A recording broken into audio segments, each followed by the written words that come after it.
Bonjour communauté extraordinaire, c'est votre sœur Karen Mbouroué.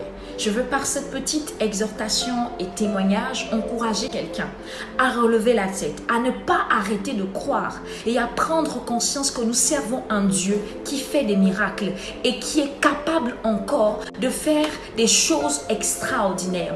La Bible dit dans le livre de 1 Jean 5 que tout ce qui est né de Dieu triomphe du monde et la victoire qui triomphe du monde, c'est notre foi. Je reste convaincu les amis que tant que nous plaçons notre confiance en Dieu, nous serons capables de déplacer toutes les montagnes que le diable placera sur notre chemin. Aujourd'hui, je suis maman de 2 magnifiques petits garçons, mais mon fils aîné est venu au monde avec une malformation cardiaque. Et jusqu'à l'âge de 9 mois, il ne pouvait pas s'asseoir, il ne pouvait pas manger de lui-même. Et étant mon premier fils, c'était des moments très difficiles pour moi parce que j'avais du mal à gérer émotionnellement cette situation. Et je me rappelle, lorsque, étant au Gabon, les médecins m'ont fait savoir qu'il fallait absolument qu'on l'opère. Pour raccourcir l'histoire, lorsque je suis d'abord arrivée à Paris, parce que j'étais d'abord arrivée seule, je me rappelle qu'après avoir rempli toutes les formalités, les psychologues de l'hôpital avaient demandé à me rencontrer parce qu'ils voulaient me préparer. Et après être passé par mon entrevue avec les psychologues, le professeur qui devait gérer l'opération, parce que c'était une opération vraiment délicate, qui devait gérer l'opération avait demandé à me voir. Et je me rappelle lorsque j'étais arrivée en entretien, ce professeur c'était un monsieur âgé qui avait de l'expérience. Il m'a dit, madame, je ne veux pas vous mentir. Les chances pour que votre fils sorte de là vivant sont très minces. Il m'a dit, madame, l'opération que nous allons pratiquer est très délicate. Nous allons ouvrir les côtes de votre fils. Ensuite, nous allons avoir accès à son cœur et ce sera une intervention à cœur ouvert. Pour les personnes qui ne savent pas ce que c'est qu'une intervention à cœur ouvert, une intervention à cœur ouvert, ça veut dire que pendant toute la durée de l'opération, mon fils allait être mort. En fait, ils allaient le plonger dans une mort artificielle. Il allait être maintenu en vie par des machines. Et il m'expliquait que la particularité et la délicatesse avec ce type d'opération, c'est que une fois l'opération terminée, lorsqu'on va relancer les machines, ils ne sont pas sûrs que le cœur va recommencer à fonctionner de lui-même. Donc, il y avait des chances que soit mon fils meure, soit qu'il vive avec un pacemaker, les appareils qu'on utilise pour le cœur, soit l'opération allait simplement être un succès. Et il m'a dit, madame, je ne sais pas si vous priez, mais je préfère ne pas vous donner de faux espoirs. L'issue, les chances pour que cette opération soit un succès sont minces. Et je me rappelle de l'état dans lequel j'étais lorsque j'étais sortie de la réunion avec ce professeur. Je n'étais pas en colère contre ce professeur parce que le problème, ce n'était pas lui. Il essayait juste de ne pas me donner de faux espoirs par rapport à l'intervention. Mais j'étais en colère contre Dieu. J'étais en colère contre Dieu parce que mon mari à l'époque, aujourd'hui il est évêque, mais à l'époque mon mari était pasteur. On servait Dieu, on était au service. Donc je disais à Dieu, pourquoi tu permets qu'on passe par cette situation? Seigneur, on est au service, qu'est-ce qu'on a fait? Où est-ce qu'on a péché? La Bible dit que les disciples, dans Jean 9 à partir du verset 1, les disciples ont posé cette question à Jésus, Seigneur, qui est-ce qui a péché? Cet homme ou ses parents pour qu'il soit né aveugle?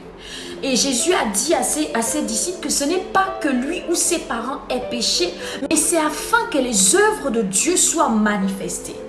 Et je me rappelle, lorsque ce verset est venu à mon esprit, j'ai dit à Dieu, Seigneur, si c'est pour manifester tes œuvres que tu as permis cette situation, je dis que la gloire te revienne. Alors je refuse ce discours que le diable veut me faire accepter au travers de ce professeur. Le diable, ce n'était pas le professeur, mais je comprenais bien que ce que le diable voulait m'emmener à faire, c'est accepter l'échec, accepter la fatalité, croire qu'en laissant mon fils aller subir l'opération, je n'allais plus jamais le revoir. J'ai dit à Dieu que je choisis de te faire confiance. Et je me rappelle à cette époque, lorsque ma famille m'a retrouvée sur Paris, mon mari, on est rentré en intercession. On a commencé à prier. On a dit, Seigneur, on te fait confiance. On croit en toi. La Bible dit dans le livre de Jean 11 que Jésus a dit à Marthe, Marthe, Ne t'ai-je pas dit que si tu crois, tu verras la gloire de Dieu? Et je me rappelle dans mes temps de prière individuelle, je disais à Dieu, Seigneur, je crois que tu opères encore des miracles, je crois que tu es encore capable. J'ai commencé à réciter des versets, j'ai commencé à rappeler à Dieu sa parole, parce que les amis, Dieu ne nous exauce pas sur la base de nos émotions, Dieu nous exauce sur la base de sa parole. J'ai dit, Seigneur, la Bible déclare que par tes meurtrissures nous sommes guéris, tu es capable de guérir mon fils. Et j'ai dit à Dieu que Seigneur, la Bible dit en vérité, celui qui garde ma parole ne verra jamais la mort. J'ai dit, Seigneur, je crois en toi, je te fais confiance. Si les médecins sont limités, toi tu n'es pas limité, tu es capable d'opérer un miracle. Non seulement mon fils reviendra de cette opération vivant, mais il sera en meilleure forme, il sera en meilleure santé. Les amis, j'ai vu la main de Dieu. Et je me rappelle encore, après 8 heures d'opération, lorsque le médecin m'a appelé à l'interphone à l'hôpital, je me rappelle encore la voix, la façon dont je tremblais. Lorsqu'il m'a dit, allô, est-ce que c'est vous, Madame Ambouroué? J'ai dit, oui, docteur. Il m'a dit, votre fils va bien. L'opération a été un succès. Les amis, j'ai failli.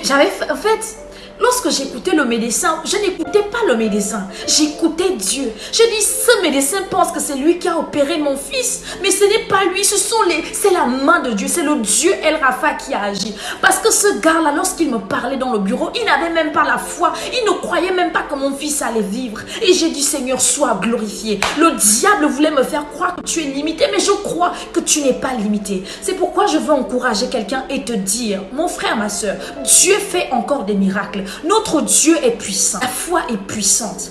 Je comprends pourquoi la Bible dit, c'est Jésus qui parle, il dit, si vous aviez de la foi comme un grain de sénévé, vous diriez à cette montagne, ôte-toi de là et jette-toi dans la mer. Je dis, tant que tu gardes la foi en Dieu, il n'y a aucune montagne qui ne pourra te résister. C'est pourquoi tu ne dois pas arrêter de croire. La seule raison pour laquelle le diable envoie autant d'épreuves, c'est parce qu'il veut t'emmener à douter. Il veut t'emmener à te dire que si vraiment Dieu m'aimait, pourquoi il permet? Un peu comme ce que moi aussi j'ai dit à l'époque.